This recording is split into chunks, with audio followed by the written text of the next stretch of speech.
G'day, I'm Steve. Hey, this is Wonderful World of Woodworking for Carbatec. What I want to do is make a dragon's egg, resin dragon's egg from scratch, to show you all the steps and what's involved. This is one that I did the base for, the last stream that we did, and it came up very, very nicely. So I'll show you how to put it together, how to make the inside, how to mix the resin, and then what I have found to be the most effective way of turning resin. Because believe me, I've had some disasters along the way, but it's all a learning curve and I'm happy to pass my knowledge on to you. So first of all, what you need is a cup or a container of some sort that you want to actually put your egg in, or the base for your egg, before you can start. I'm just using a medium size glass that you get from the picnic part of the supermarket. And that, I find, ends up to be quite a nice size, and you're not using too much resin either. The next thing is get a piece of timber, or in this case, I've got a really nice piece of buckeye burl that, yes, I have shaped it and I've sanded. I actually sandblasted this, but if you've got a compressor or a wire brush, you can get the same results. All you want to do is get any of the loose bark or dirt or grit that's on there off, because what will happen if it's loose, when you put it in the resin and the resin's curing, it'll actually float away and then you'll get blemishes and bits of debris in your cast. So first of all, doesn't have to be burl either. I've done some with really pretty bits of timber. It just happens I had a bit of burl around, so that's what I'm using. But clean it first, and then you've got to shape it so it fits nicely into the container you're going to use, just like that. And these obviously beakers being tapered, you're going to have to sand a taper on it. If you're using a straight cylinder, you don't have to worry about the taper.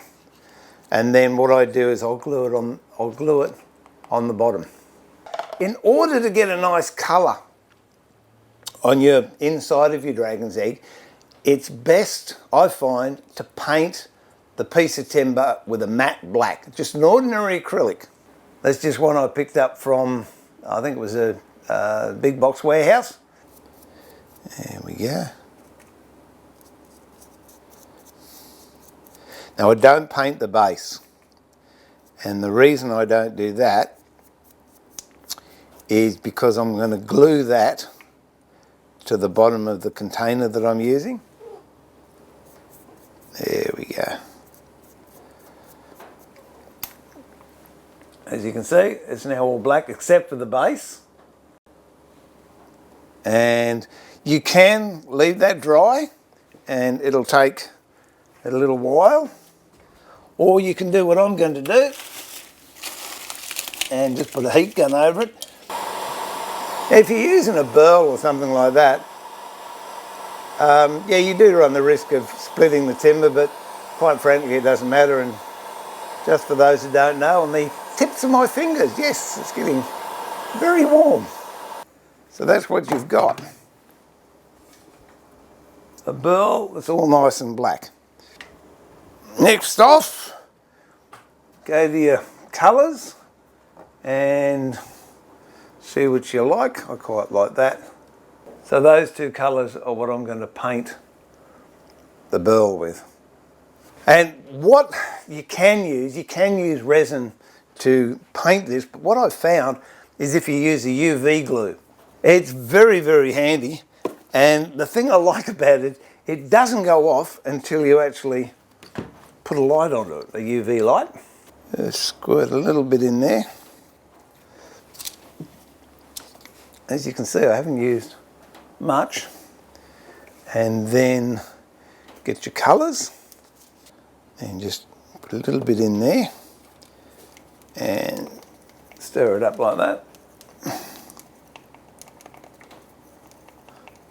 Now it remains pretty